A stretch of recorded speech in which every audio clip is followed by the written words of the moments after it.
Hello friend, welcome to my YouTube channel Spandan pathology. मैं doctor Nirmal आपके सामने आ गया हूँ एक नए टॉपिक पे डिस्कस करने के लिए। आज का जो हमारा टॉपिक है जिसके ऊपर हम डिस्कस करने वाले हैं उस टॉपिक का नाम है who is most at risk of getting pneumonia या रिस्क फैक्टर्स ऑफ निमोनिया। देखिए, क्वेश्चन जब आता है तो दोनों टाइप से क्वेश्चन आ सकते हैं, या तो रिस्क फैक्टर्स ऑफ निमोनिया आ सकता है या फिर who is most at risk of getting pneumonia. तो आइए हम लोग रिस्क फैक्टर्स क्या क्या होता है निमोनिया का इसके बारे में देखते हैं। तो रिस्क फैक्टर्स ऑफ निमोनिया या who is most at risk of getting pneumonia मतलब निमोनिया होने का सबसे अधिक खतरा किसे होता है, मतलब क्या क्या क्राइटेरिया है जो निमोनिया होने में सबसे अहम योगदान देता है। तो निमोनिया होने का सबसे अधिक खतरा किसे रहता है, तो you are at an increased risk of pneumonia if you, मतलब आपको निमोनिया होने का खतरा बढ़ जाता है यदि are over the age of 65 years and और under the age of 2 years, मतलब 65 वर्ष से अधिक, मतलब 65 ईयर्स से अधिक या फिर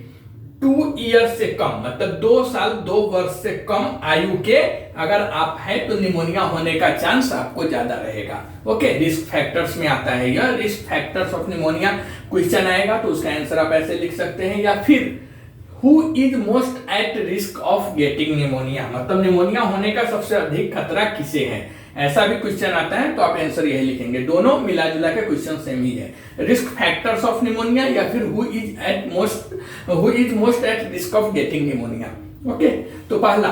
are over the age of 65 years and और under the age of 2 years, मतलब 65 ईयर से अधिक या 2 ईयर से कम आयु की अगर है तो उसे निमोनिया होने का चांसेस ज्यादा रहता है। दूसरा, are living with a lung और हार्ट डिजीज, मतलब क्रोनिक डिजीज बोल सकते हैं, मतलब अगर आपको पहले से बहुत पहले से फेफड़ा मतलब लंग्स या फिर हृदय हार्ट की बीमारी है तो भी आपको निमोनिया होने का चांस ज्यादा रहता है। अभी लंग्स या हार्ट डिजीज में जैसे हम देखेंगे cystic fibrosis, asthma, chronic obstructive pulmonary disease या फिर एम्फिसीमा या फिर पल्मोनरी फाइब्रोसिस या सार्काइडोसिस, ओके, सार्काइडोसिस इत्यादि इस सब टाइप की जो बीमारी है तो आपको निमोनिया होने का चांस ज्यादा रहेगा। कौन सा, तो क्रोनिक डिजीज अगर लंग्स और हार्ट का है, अगर आपकी हृदय की या फेफड़ा की कोई बीमारी है जैसे सिस्टिक फाइब्रोसिस, अस्थमा मतलब दम्मा या फिर क्रोनिक ऑब्स्ट्रक्टिव पल्मोनरी डिजीज या फिर एम्फिसीमा या पल्मोनरी फाइब्रोसिस या सार्काइडोसिस, ये सब बीमारी अगर है तो निमोनिया होने का चांस ज्यादा रहता है, निमोनिया होने का चांस ज्यादा रहेगा पेशेंट्स में। तीसरा, are living with a neurological condition that makes swallowing difficult, conditions like dementia या Parkinson's disease and stroke increase your risk of aspiration pneumonia. Aspiration pneumonia मतलब क्या आप ऐसे कोई न्यूरोलॉजिकल डिजीज से पीड़ित हैं, अगर कोई पेशेंट बहुत दिनों से, अगर कोई रोगी काफी दिनों से न्यूरोलॉजिकल डिजीज से अगर पीड़ित है जिसमें उसे कोई चीज निगलने में मुश्किल हो जाता है तो ऐसे लोगों को भी निमोनिया होने का चांसेस अधिक रहता है। जैसे डिमेंटिया, डिमेंटिया को हम हिंदी में बोलते हैं मनोभ्रंश, ओके,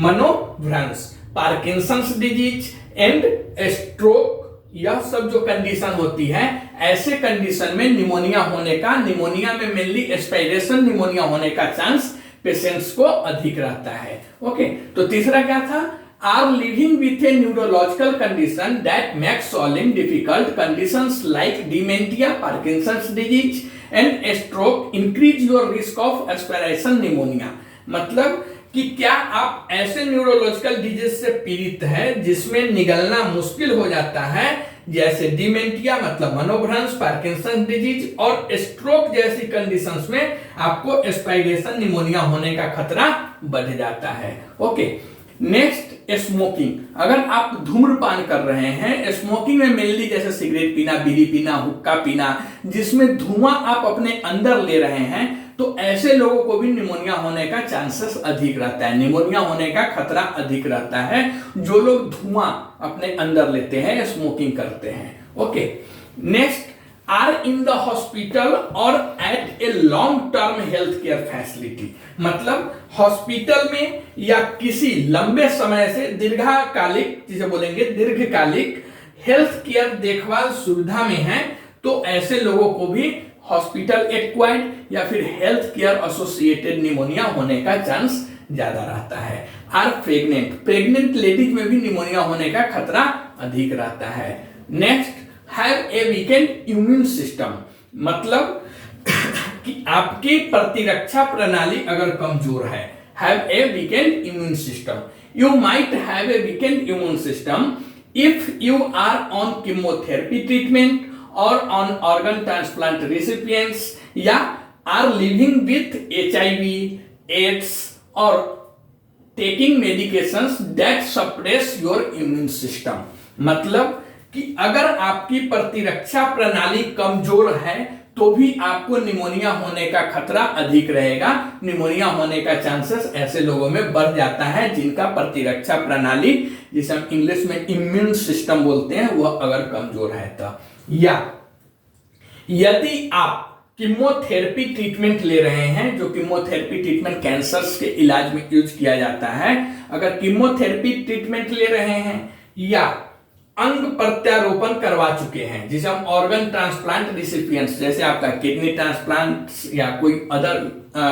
ऑर्गन अगर ट्रांसप्लांट करवाए हैं, तो ऐसे लोगों में, या फिर ऐसे लोग जो HIV या एड्स से संक्रमित हैं, इन्फेक्टेड हैं, ऐसे लोग जो जिन्हें HIV या एड्स वगैरह हुआ है, या फिर ऐसे लोग जो इम्यून सिस्टम को कम करने वाली ऐसी मेडिसिन ले रहे हैं जिससे प्रतिरक्षा प्रणाली, मतलब आपकी इम्यून सिस्टम कमजोर होती है, ऐसे मेडिसिन लेने वाले आदमियों को भी, ऐसे लोगों को निमोनिया होने का चांसेस अधिक रहता है। तो यह इंपॉर्टेंट है, देखिए, जिस ऐसे लोग जिनका प्रतिरक्षा प्रणाली, इम्यून सिस्टम कमजोर है, ऐसे लोगों को निमोनिया होने का चांसेस अधिक होगा। दूसरा, जो कीमोथेरेपी ट्रीटमेंट ले रहे हैं उनमें भी निमोनिया होने का चांसेस अधिक रहता है। या फिर ऐसे लोगों जो अपना ऑर्गन ट्रांसप्लांट करवा चुके हैं, मतलब अंग प्रत्यारोपण करवा चुके हैं, ऐसे लोगों का, या फिर ऐसे लोग जिन्हें HIV हुआ है, एड्स हुआ है, या फिर ऐसे लोग जो कोई ऐसा मेडिसिन खा रहे हैं जिन मेडिसिन की वजह से उनकी इम्यून सिस्टम कमजोर हो रही है, तो इस सब टाइप के जो लोग होते हैं इनको भी निमोनिया होने का चांसेस अधिक होता है, निमोनिया होने का खतरा अधिक होता है। Next, being hospitalise, being hospitalise का मतलब है कि अस्पताल में भर्ती होना। You are at greater risk of pneumonia if you are in a hospital mainly intensive care unit, मतलब गहन चिकित्सा कक्ष, especially if you are on a machine that helps you breathe, that is called as ventilator, मतलब कि अगर आप अस्पताल में भर्ती हो रहे हैं, यदि आप अस्पताल की ICU में है, मतलब इंटेंसिव केयर यूनिट, जिसे हिंदी में गहन चिकित्सा कक्ष बोलते हैं, ऐसे में ICU में है, तो आपको निमोनिया होने का अधिक खतरा रहता है। खासकर यदि आप ऐसे मशीन पर हैं जो आपको श्वास लेने में हेल्प करती है, मदद करती है, जिसे हम वेंटिलेटर भी बोलते हैं, तो ऐसे कंडीशन में आपको वेंटिलेटर एसोसिएटेड निमोनिया होने का खतरा अधिक रहता है। तो यह सब था रिस्क फैक्टर्स ऑफ निमोनिया, या फिर who is most at risk of getting pneumonia, मतलब ऐसे लोगों में निमोनिया ज्यादा हो सकता है। इसके ऊपर एक शॉर्ट नोट, कौन से ऐसे लोग जिन्हें निमोनिया होने का चांसेस ज्यादा होगा, तो अगर वह 65 वर्ष से 65 ईयर से अधिक है, या फिर 2 साल से कम उम्र के बच्चा है, ओके, या फिर कोई पुरानी बीमारी है आपकी फेफड़ा में या हार्ट में, मतलब हृदय में, जैसे cystic fibrosis, asthma, chronic obstructive pulmonary disease, emphysema, pulmonary fibrosis या सार्कोइड्स, ये सब अगर डिजीज है तो भी आपको निमोनिया होने का चांसेस अधिक है। दूसरा,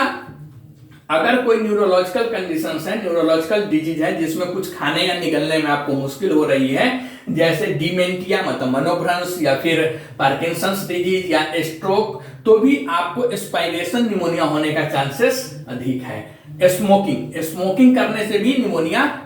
होना देखा गया है। स्मोकिंग मतलब अगर आप धुआं ले रहे हैं, बीड़ी सिगरेट ये सब पी रहे हैं तो, या फिर आप हॉस्पिटल में लंबे समय से एडमिट है तो वहां पे आपको hospitals associated hospital acquired pneumonia या फिर हेल्थ केयर एक्वायर्ड निमोनिया हो सकता है। प्रेग्नेंट लेडीज में भी निमोनिया होना ज्यादा देखा गया है। या फिर आपकी अगर प्रतिरक्षा प्रणाली, इम्यून सिस्टम कमजोर है तो भी निमोनिया होने का खतरा अधिक रहता है। मेनली अगर केमोथेरेपी ट्रीटमेंट है, अगर पेशेंट का केमोथेरेपी चल रहा है तो भी निमोनिया होने का खतरा अधिक रहेगा। या ऐसे लोग जो अपना अंग प्रत्यारोपण करा चुके हैं, ऑर्गन ट्रांसप्लांट करा चुके हैं, उन्हें भी निमोनिया होने का खतरा अधिक रहता है। या फिर ऐसे लोग जो HIV या एड्स से संक्रमित है, या फिर ऐसे लोग जो कोई मेडिसिन खा रहे हैं, वह मेडिसिन अगर आपकी इम्यून सिस्टम को, प्रतिरक्षा प्रणाली को वीक कर रही है, तो ऐसे लोगों में निमोनिया होना भी देखा गया है।